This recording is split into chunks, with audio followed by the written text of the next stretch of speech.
चीलेट्स देखिए, चीलेट्स क्या होते हैं? जो रिंग कंपाउंड्स होते हैं कॉम्प्लेक्स के अंदर, अगर कॉम्प्लेक्स आयन के अंदर रिंग की फॉर्मेशन हो रही होती है तो those ring containing, Manisha, those ring containing complex ions are called chelates. ठीक है, मतलब जहां भी चीला वर्ड आ जाए उसके आंसर में तुम्हें रिंग वर्ड जरूर लिखना है, RING। ठीक है, रिंग वर्ड लिख देना किसी भी तरीके से। बेटा ये सब सारे सुनो ध्यान से, ठीक है? तनिषा देखो बेटा, ठीक है? तो चीलेट्स तो हमारे रिंग कंपाउंड्स होते हैं। अब नेक्स्ट, रिंग कंपाउंड मतलब कॉम्प्लेक्स आयन के अंदर जब रिंग की फॉर्मेशन होती है। नेक्स्ट हम देखेंगे, देखो बेटा, कि एम्बीडेंटेट लिगेंड्स क्या होते हैं। नेक्स्ट क्या करेंगे हम बेटा? एम्बीडेंटेट लिगेंड्स, यही है ना, कोई और टर्म तो नहीं है ना? देखो बेटा, ambidentate ligands, ambidentate ligands are those ligands, देखो ये होते तो यूनिडेंटेट हैं, ठीक है? इसको ध्यान से सुनेंगे सब, ये अलग से पूछ लेते हैं फिर। देखो बेटा कि एम्बीडेंटेट बेटा क्या होते हैं? These ligands are basically unidentate ligand. Uni मतलब ये डोनर एटम, इसमें क्या होगा भाई, एक बार में ये क्या देंगे? एक ही लोन पेयर देंगे। अब इनके अंदर डोनर साइड तो एक से ज्यादा होंगी, पर एक बार में ये एक डोनर साइड के थ्रू ही डोनेट कर सकते हैं। जैसे कि देखो बेटा, अभी मैंने यहाँ पर इसको लिखा था, देखो बेटा ये नाइट्रो लिगेंड था, अभी पीछे किया था, और ये हमारा क्या था? नाइट्राइटो था। ये दो एग्जाम्पल हैं इसमें एम्बीडेंटेट में। तो अगर मान लो नहीं लिखा हुआ नोट्स में तो तुम इसको अभी यहाँ लिख लेना, ठीक है? मैं दोनों को यहाँ पर लिख दूंगी। देखो ये हमारा है बेटा नाइट्रो, और ये हमारा है नाइट्राइटो। जैसे कई बार ऐसे पूछ लेते हैं कि भाई give the ambidentate ligand of nitro, तो नाइट्रो का जो काउंटर पार्ट वाला एक तरीके से एम्बीडेंटेट लिगेंड है वो कौन सा होता है? नाइट्राइटो। देखो बेटा इसके पास क्या है? ये नाइट्रोजन के पास भी है लोन पेयर, देखो बेटा सब ध्यान से, और ऑक्सीजन के पास भी है। तो दोनों ही साइड से ये डोनेट कर सकता है, पर एक बार में एक साइड से ही कर पाएगा। अगर वो नाइट्रोजन के थ्रू इलेक्ट्रॉन दे रहा है तो वो हमारा नाइट्रो लिगेंड होगा, अगर ऑक्सीजन के थ्रू दे रहा है तो नाइट्राइट्रो होगा। तो दो ऐसी लिगेंड्स जिनका एक तरीके से स्ट्रक्चरल फॉर्मूला, उसके अंदर जो कॉम्पोजिशन है वो तो क्या है? सेम है, दोनों में ही एक नाइट्रोजन और दो ऑक्सीजन है, पर डोनर एटम दोनों में क्या है? अलग अलग है। तो दोज यूनिडेंटेट लिगेंड्स विच है मोर देन वन डोनर एटम। समझ में आ रही बेटा बात? ऐसे एक लोन पेयर देने वाले हमारे लिगेंड्स जिनके अंदर एक से ज्यादा डोनर एटम होते हैं, उनको हम क्या कहते हैं बेटा? एम्बीडेंटेट लिगेंड्स कहते हैं। अब एक है, ये एक ही एग्जाम्पल है दोनों मिलकर, ऐसे मत समझना ये एक एग्जाम्पल है, एक है भाई ये इसका एम्बीडेंटेट है, ये इसका एम्बीडेंटेट है। एक और भी देखो बेटा कॉमन होता है, एक हमारा HCN और NCS, ठीक है? ये हमारा होता है थायोसाइनेटो, ठीक है? ये पीछे भी नाम नहीं लिखा हुआ है। ये होता है बेटा हमारा आइसोथायोसाइनेटो, आइसोथायोसाइनेटो, ठीक है? अब इसमें भी देखो बेटा क्या है कि ये नाइट्रोजन के थ्रू भी दे सकता है, ठीक है? और ये हमारा जब ये थायो वर्ड होगा ना तब ये सल्फर के थ्रू देगा बेटा। थायो वर्ड जो रिलेटेड होता है सल्फर से रिलेटेड होता है, ठीक है? सब ये फोकस करो। पता है कुछ बच्चे कई बार दिमाग में मत रखो कि कोई बात नहीं वीडियो देख लेंगे, जब तुम यहाँ बैठे ही हो तो यही समझ लो, फिर वीडियो के लिए टाइम वेस्ट क्यों करोगे? यहीं पर ध्यान से समझ लो ना बेटा।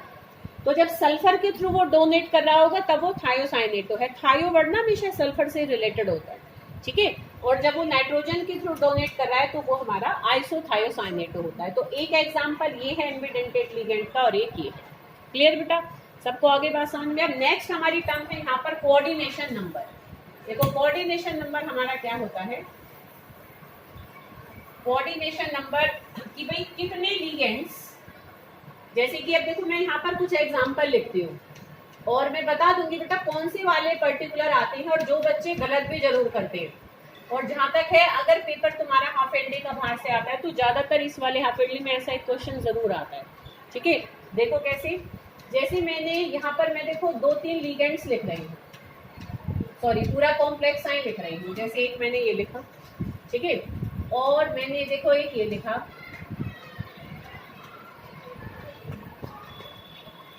ठीक है? और एक मैं और लिख लेती हूँ, जैसे कि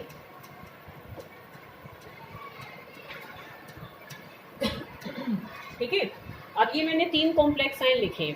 कोऑर्डिनेशन नंबर क्या होता है बेटा, ध्यान से सुनो बेटा सब। Number of coordinate bonds formed by central metal atom, कि सेंट्रल मेटल एटम ने कितनी कोऑर्डिनेट बॉन्ड्स बनाई हैं, वो उसका क्या होता है बेटा, कोऑर्डिनेशन नंबर। अच्छा, इसमें बता सकते हो कितना होगा कोऑर्डिनेशन नंबर, बताओ इसको देखकर। 6, कितना होगा 6, कि भाई 6 साइनाइड लिगेंड्स हैं, 6 बॉन्ड्स बनेंगे। यहाँ पर कितना होगा, कितना होगा बताओ, 2 होगा। अच्छा और बताओ जवाब, 4 और बताओ जवाब, क्योंकि 4 भी रॉन्ग है, 2 भी रॉन्ग है। अब तो तुक्के हैं, ठीक है ना, you have to think logically. अच्छा मैंने क्या बोला, मैंने ये नहीं बोला number of ligands around the central metal ion, मैंने बोला है number of coordinate bonds formed by central metal ion. तुम्हें अभी मैंने पहले पीरियड में बेटा जब कराया था, ध्यान से देखो बेटा, EN कौन से वाला लिगेंड था, अभी EN लिखवाया था कहीं, क्या था इसका नाम, इथेन 1,2 डायमीन। ये कैसा लिगेंड था, क्या ये यूनिडेंटेट लिगेंड था, ये बाइडेंटेट था। बाइडेंटेट का क्या मतलब होता है, कि वो एक लिगेंड 2 लोन पेयर देगा, मतलब एक लिगेंड 2 बॉन्ड बनाएगा। तो फिर यहाँ ये 2 लिगेंड्स कितनी बॉन्ड बना लेंगे, 4, और ये कितनी बना लेंगे, 2। ये तो यूनिडेंटेट है, क्लोरिडो है। ये भी देखो यूनिडेंटेट था, तो यूनिडेंटेट था तो जितने लिगेंड्स थे उतनी ही बॉन्ड्स बन गई, क्योंकि यहाँ हर लिगेंड एक बॉन्ड बना रहा था। पर यहाँ पर ये दोनों लिगेंड्स हमारी क्या बना रहे हैं, दोनों मिलकर 4 बॉन्ड्स बना रहे हैं। एक लिगेंड 2 बॉन्ड बना रहा है ना, तो एक EN अगर 2 बॉन्ड बना रहा है तो 2 EN 4 बॉन्ड बनाएंगे, फिर 2 बॉन्ड हमारे ये भी बनाएंगे क्लोराइड। ये सारे ही तो लिगेंड्स हैं जो सेंट्रल मेटल आयन के बाद आते हैं स्क्वायर ब्रैकेट के अंदर। तो कितनी टोटल कोऑर्डिनेट बॉन्ड्स बनी बेटा, 6। तो यहाँ पर कोऑर्डिनेशन नंबर कितना होगा, 6। समझ में आई बेटा बात। तो ज्यादातर क्वेश्चंस में ना वो तुम्हें EN या ऑक्सी देते हैं। अब EN की जगह यहाँ पर और वो क्या दे सकता है, ऑक्सी। ऑक्स और EN ये दोनों ही हमारे बाइडेंटेट लिगेंड्स हैं। एक लिगेंड डबल बॉन्ड बनाता है, तो जितने लिगेंड होंगे उनको डबल करके, और अगर बाकी लिगेंड है तो उनके साथ हम ऐड करेंगे। ये ध्यान रखना है। अब मैं खूब ध्यान से समझा के बताती हूँ, और पेपर में मुझे पता है कि जो कोई एक आध सही कर जाए तो सब गिन के आंख बंद करके 4 मार के आएंगे। ऑप्शन तुम्हें 4 भी मिलेगा, 2 भी मिलेगा, 6 भी मिलेगा, 1 3 जितने तुक्के चले सारे मिलेंगे बेटा तुम्हें। अब उसमें से सही को तुम्हें पकड़ना है। खूब समझा रही मैं बेटा, कुछ ये ढूंढना बस, EN अगर और ऑक्स है तो डबल करके अपने आंसर को अटेम्प्ट करना, ठीक है बेटा। देखो कर दोगे तो, जब तक भूल जाते हो सारे बेटा, ठीक है। तो प्लीज सब ध्यान रखेंगे। अच्छा यहाँ पर कितना होगा बेटा कोऑर्डिनेशन नंबर, ये EDT है, ये भी किया था हमने पहले पीरियड में। हाँ तो बताओ यहाँ पर कोऑर्डिनेशन नंबर कितना होगा, 6, क्योंकि EDT एक ही लिगेंड 6 बॉन्ड बना लेता है।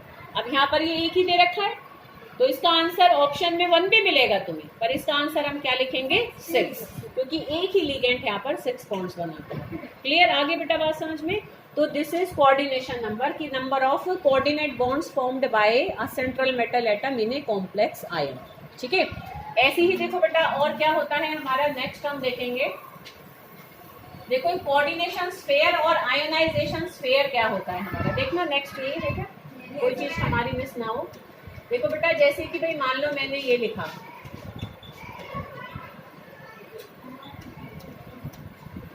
ठीक है, ये है हमारा।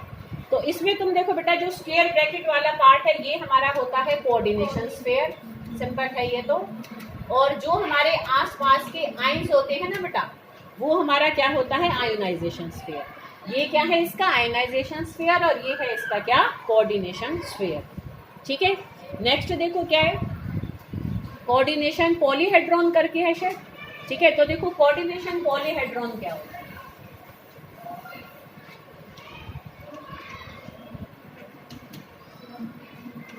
Coordination polyhedron. तो इसको समझेंगे हम बेटा। देखो तुम कॉम्प्लेक्सेस में यहाँ भी हम बहुत डिटेल में जाएंगे, हम इनकी शेप्स को देखेंगे, इनके आइसोमेरिज्म को देखेंगे।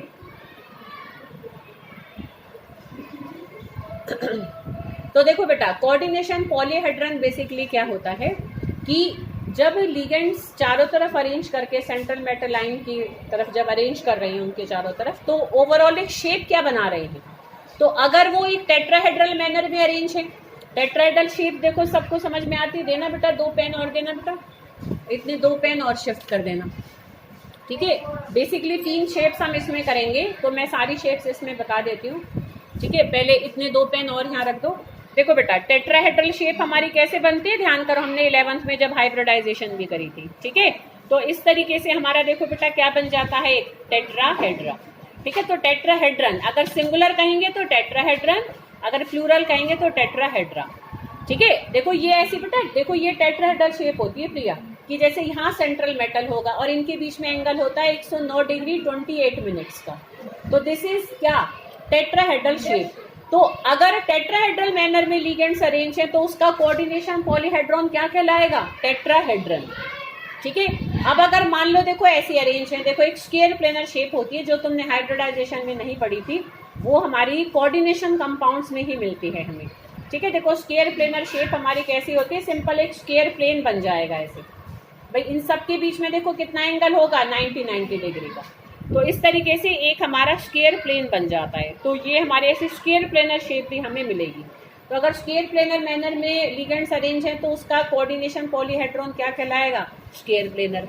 और अगर ऑक्ट्राहेड्रल मैनर में अरेंज है, ऑक्ट्राहेड्रा शेप देखो बेटा कैसे बनती है, ऑक्ट्राहेड्रा शेप इस तरीके से बनती है बेटा कि देखो एक स्क्वायर प्लेन होता है जैसे अभी मैंने बनाया था, अब एक इसके क्या हो जाता है बेटा ऊपर, और एक स्क्वायर प्लेन की क्या हो जाता है बेटा नीचे।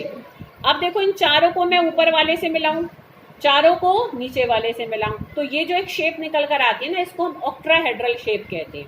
ऐसे पॉलीहेड्रॉन को हम क्या कहेंगे, ऑक्ट्राहेड्रन, 4 एक प्लेन में, एक ऊपर और एक नीचे, ठीक है। तो दिस इज ऑक्ट्राहेड्रन, ठीक है।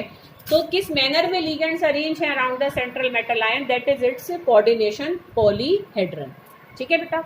नेक्स्ट हमारा देखो बेटा क्या है, आई थिंक शायद ऑक्सीडेशन नंबर। तो ऑक्सीडेशन नंबर भी हम जब नेमिंग करेंगे ना बेटा तब हम निकालेंगे। नॉर्मल वैसे वही तरीका है जैसे हम ऑक्सीडेशन नंबर अपना हमने पैचे रेडॉक्स रिएक्शंस में निकाला था। देखो जैसे अभी जो मैंने लिखा था K4Fe(CN6), ऑक्सीडेशन नंबर निकालने के लिए किस चीज की तुम्हें मेन नेसेसिटी है, पायल। ऑक्सीडेशन नंबर देखो बेटा हम क्या हुआ, क्यों नहीं ध्यान दे रहे, समझ में आ रही है सारी बातें, है ना, ठीक है। तो देखो बेटा ऑक्सीडेशन नंबर निकालने के लिए मेन तुम बच्चा वहाँ फंसता है जब उसको लिगेंड का चार्ज नहीं पता होता। तो तुम्हें लिगेंड्स का बेटा नाम भी, उसकी डेंसिटी भी, मतलब कितने वो बॉन्ड बना सकता है, तुम्हें लिगेंड का नाम पता होना चाहिए, डेंसिटी पता होना चाहिए, उसका चार्ज भी पता होना चाहिए। नाम नहीं पता होगा तो नाम पूरे कॉम्प्लेक्स का लिखोगे कैसे, अभी हम नेमिंग करेंगे जब।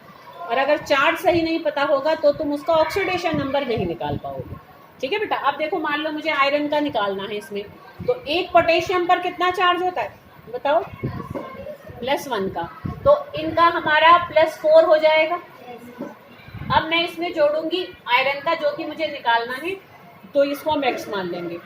अब एक साइनाइडो लिगेंड पर कितना चार्ज होता है, -1, तो यहाँ पर 6Cn है तो ये -6 इक्वल टू 0, तो x इज इक्वल टू हमारा क्या आ जाएगा, +2, ठीक है बेटा। तो इस तरीके से हमने यहाँ पर आयरन की ऑक्सीडेशन स्टेट निकाली। तो तरीका वही है, बट तुम्हें आगे पीछे जो कहीं भी कुछ भी है, हमारे आगे आयन्स है, पीछे आयन्स है, अंदर लिगेंड्स है, उन सब का तुम्हें अगर चार्ज नहीं पता होगा तो प्रॉब्लम आएगी बेटा ऑक्सीडेशन नंबर निकालने, ठीक है। और charge on the complex ion देखो बेटा क्या होगा। अब अगर मैं इसको हटा दूं यहाँ से तो फिर इस पूरे के ऊपर कितना चार्ज आ जाएगा, भाई मैंने 4 पोटेशियम आयन इसमें क्यों डाले थे, क्योंकि इस पूरे के ऊपर 4 नेगेटिव चार्ज था। जितना पूरे उस कॉम्प्लेक्स आयन के ऊपर चार्ज होता है उस हिसाब से हम आगे या पीछे आयन्स को ऐड करते हैं। तो charge on the complex ion क्या होता है, basically the net charge of central metal ion and all ligands. तो सारे लिगेंड्स और मेटल आयन का मिलकर जो चार्ज होता है that is charge on complex ion. तो कॉम्प्लेक्स आयन के चार्ज के बेसिस पर ही उसमें सिंपल आयन्स ऐड करे जाते हैं, ठीक है बेटा, समझ में आ रही है बेटा बात। अच्छा अब नेक्स्ट देखो बेटा क्या है, हाँ ये हो गया। चार जोन का कॉम्प्लेक्स है ना, होमोलेप्टिक और हेट्रोलेप्टिक कॉम्प्लेक्सेस। देखो होमोलेप्टिक और हेट्रोलेप्टिक, जैसे ये अब मैं तुम्हें देखकर बता लोगे, एग्जाम्पल बता देती हूँ बस मैं तुम्हें। देखो बेटा जैसे मैंने ये लिखा, अब ये एक होमोलेप्टिक कॉम्प्लेक्स है और ये एक हेट्रोलेप्टिक कॉम्प्लेक्स है। समझ में आ रही है क्या अंतर है दोनों में, क्या डिफरेंस है बताओ। इसमें सारे लिगेंड सेम हैं, इसमें लिगेंड सारे सेम नहीं है। ठीक है बेटा, आ रही है बात समझ में। तो यहाँ पर हमारे 6 के 6 साइनाइडो लिगेंड्स है, यहाँ पर 2 EN है और 2 क्लोरिडो है। तो when all the surrounding ligands are same, then such complex is homoleptic complex. When the surrounding ligands are not same, then it is a heteroleptic complex. और एक लास्ट है हमारा होमोन्यूक्लियर एंड पॉलीन्यूक्लियर कॉम्प्लेक्सेस। तो देखो बेटा ये भी नाम से थोड़ा तुम्हें समझ में अगर आ जाए तो, देखो बेटा अगर हमारा एक सेंट्रल मेटल आयन है, ठीक है, अब यहाँ पर हमारे ये जो भी लिगेंड्स लगे हुए हैं, मान लो ये सारे हमारे क्या हैं, EN अगर मैं बनाऊंगी ना तो देखो 2 साइड्स को उससे कवर करती हूँ, क्योंकि EN 2 जगह घेरेगा। ऐसे मैं यहाँ पर भी बना सकती हूँ, यहाँ पर भी बना सकती हूँ। ठीक है, अब कई बार क्या होता है बेटा कि हमारा सेंट्रल मेटल आयन भी एक से ज्यादा हो जाते हैं। ठीक है, उसको फिर हम इस तरीके से लिखते हैं, जैसे देखो बेटा ये EN ट्वाइस कोबाल्ट है। अब कई बार इनके बीच में कुछ लिगेंड्स ऐसे होते हैं जो दोनों तरफ से उसको क्या कर रहे होते हैं, सेटिस्फाई कर रहे होते हैं। देखो बेटा जैसे ये मैंने कॉम्प्लेक्स बनाया, इसकी नॉमेनक्लेचर या पॉलीन्यूक्लियर कॉम्प्लेक्सेस का नॉमेनक्लेचर या फर्दर और चीज़ें तुम्हारे सिलेबस में नहीं है, तो बस हम नाम देख लेते हैं कि होमोन्यूक्लियर और पॉलीन्यूक्लियर कॉम्प्लेक्सेस क्या होते हैं। तो those complexes in which there is one central metal ion, एक ही है ना, वो तो होते हैं homonuclear complexes. And those complexes which have more than one central metal ion. ठीक है, तो such complexes are polynuclear complexes. वैसे इसका भी रूल एक दे रखा है नेमिंग में, मैं बता दूंगी जस्ट फॉर नॉलेज। ठीक है, बट वो एक तरीके से सिलेबस में मेंशन नहीं। ठीक है बेटा, कोई नहीं, जब इतने रूल्स करोगे तो एक रूल हम और कर लेंगे। ठीक है, तो अब हम नेक्स्ट जब करेंगे तो हम करेंगे IUPAC nomenclature of coordination compounds, a very important topic.